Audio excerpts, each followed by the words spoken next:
हरे कृष्णा। भगवद गीता अध्याय 4 श्लोक संख्या 20 और 21। त्यक्त्वा कर्म फल संगम नित्य तृप्त निराश्रयः कर्मणि अभिप्रवृत्तोऽपि नैव किंचित् करोति सः निराशेर्यत चित्तात्मा त्यक्ता सर्व परिग्रह शारीरं केवलं कर्म कुर्वन्नाप्नोति किल्बिषम्। अपने कर्म फलों की सारी आसक्ति को त्याग कर सदैव संतुष्ट तथा स्वतंत्र रहकर वह सभी प्रकार के कार्यों में व्यस्त रहकर भी कोई सकाम कर्म नहीं करता। ऐसा ज्ञानी पुरुष पूर्ण रूप से संयमित मन तथा बुद्धि के कार्य करता है। वह अपनी संपत्ति के सारे स्वामित्व को त्याग देता है और केवल शरीर निर्वाह के लिए कर्म करता है। इस तरह कार्य करता हुआ वह पाप रूपी फलों से प्रभावित नहीं होता। तो भगवान ये जो कर्म का सिद्धांत बता रहे हैं, क्योंकि लोग समझते हैं कि कर्म करने से पाप होगा, कर्म करने से अहंकार बढ़ेगा, कर्म करेंगे तो उसका फल हमको स्वीकार करना पड़ेगा। बट ये कर्म और विकर्म में होता है। भगवान अकर्म के बारे में बता रहे हैं कि कैसे त्यक्ता मतलब छोड़ना है। क्या छोड़ना है? कर्म नहीं छोड़ना है, कर्म के फल को छोड़ना है। क्योंकि जब हम कर्म छोड़ देंगे तो शुद्ध कैसे होंगे? शुद्धि के लिए ही तो पूरा संसार बनाया, हमें मनुष्य जीवन भगवान ने दिया है कि हम कार्य करके कर्म करके शुद्ध हो सके। लेकिन जब कर्म के फल की इच्छा नहीं रखेंगे उसको अकर्म कहेंगे। तो त्यक्त्वा कर्म फल संगम, कर्म के फल को छोड़ देता है। कर्म करना है और फल जो है जो अपने से आया, आगे भगवान बताएंगे। कोई पूछेगा मैं कर्म करूं और फल भी प्राप्त ना हो? फल मिलेगा, कर्म किया तो फल मिलेगा, लेकिन हमें इच्छा नहीं रखनी है। फिर बताते हैं वह भक्त या वह व्यक्ति, वह साधक सदैव संतुष्ट रहता है और स्वतंत्र रहता है। संतुष्ट मतलब ठीक है, मैंने अपना कर्म कर दिया। जैसे एक स्टूडेंट है, एग्जाम लिख लिया, हो गया। अपनी पढ़ाई किया ईमानदारी से, फिर एग्जाम लिखा, उससे ज़्यादा हम कुछ कर नहीं सकते। अब जो मिलने वाला है आएगा, तो उसमें वो संतुष्ट रहता है।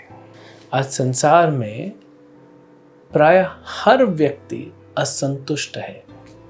किसी के पास कम है, किसी के पास ज़्यादा है, लेकिन सभी असंतुष्ट हैं क्योंकि और प्राप्त करने की इच्छा है।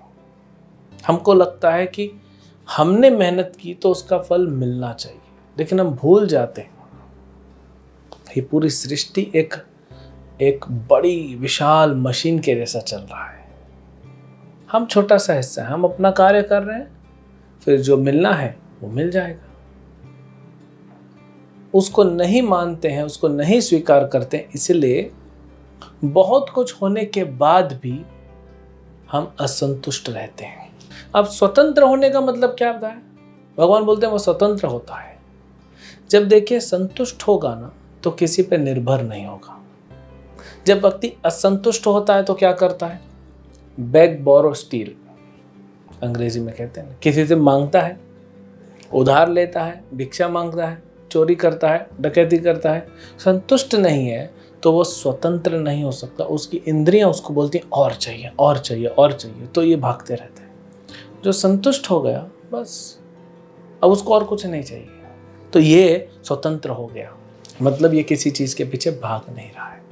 अब जब ये किसी के पीछे भाग नहीं रहा है तो क्या है? यहाँ पे मेरा कुछ नहीं है, मैं तो सिर्फ यहाँ अपना सेवा कर रहा हूँ। जैसे बैंक में जो कैशियर होता है वो पैसा गिनता है, पैसा लेके जमा कर देता है। किसी को पैसा चाहिए दे देता है, उसका पैसों में, उन पैसों में उसका कोई हाथ नहीं। वो अपना सेवा ईमानदारी से करता है। अगर वो सोचता है कि चलो हर बंडल में से एक एक दो दो नोट निकाल लो, कहाँ पता पड़ेगा, तो फिर उसको दंड मिलेगा। लेकिन वह ईमानदारी से मेहनत कर रहा है, अपना कार्य कर रहा है, तो उसको 1 महीने के बाद उसकी सैलरी मिल जाएगी। तो ये प्रोप्राइटरशिप कि ये मेरा है, ये ममता का भाव ये मेरा है, ये नहीं रहता भक्त में। अब देखिए इसमें, अब ये तो बड़ा सरल लगता है सुनने में, लेकिन कितना कठिन है। कठिन है, लेकिन अगर इसके लिए प्रयास करेंगे तो हम सुखी जीवन जिएंगे। हम सोचते हैं ये मेरा है, ये भी मेरा है, वो भी मेरा है, वो मुझे चाहिए, ये मेरा है।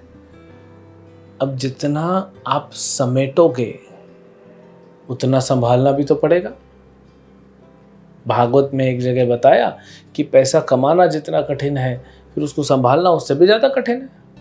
आज देखिए लोग पैसा कमा लेते हैं, फिर सोचते हैं कहाँ रखेंगे, चोरी हो जाएगा या फिर टैक्स लग जाएगा। अगर आपने पूरा टैक्स भरा है चोरी हो जाएगा, कहाँ रखेंगे, पैसा इधर उधर हो जाएगा, नोटबंदी हो जाएगी। तो जब हम बोलते हैं ना ये मेरा है, उसको संभालने में और परेशानी होती है। वो मेरा नहीं है, वह भगवान का है, तो भगवान रक्षा करेंगे उसकी। तो इसका मतलब क्या है कि वो मेहनत नहीं करता, मेहनत करता है, जो आता है संतुष्ट रहता है और सादा जीवन जीता है। सिंपल, जो आ गया उसमें चला लिया। अब भगवान तो सबको दे रहे हैं, हमें क्यों भूखा रखेंगे।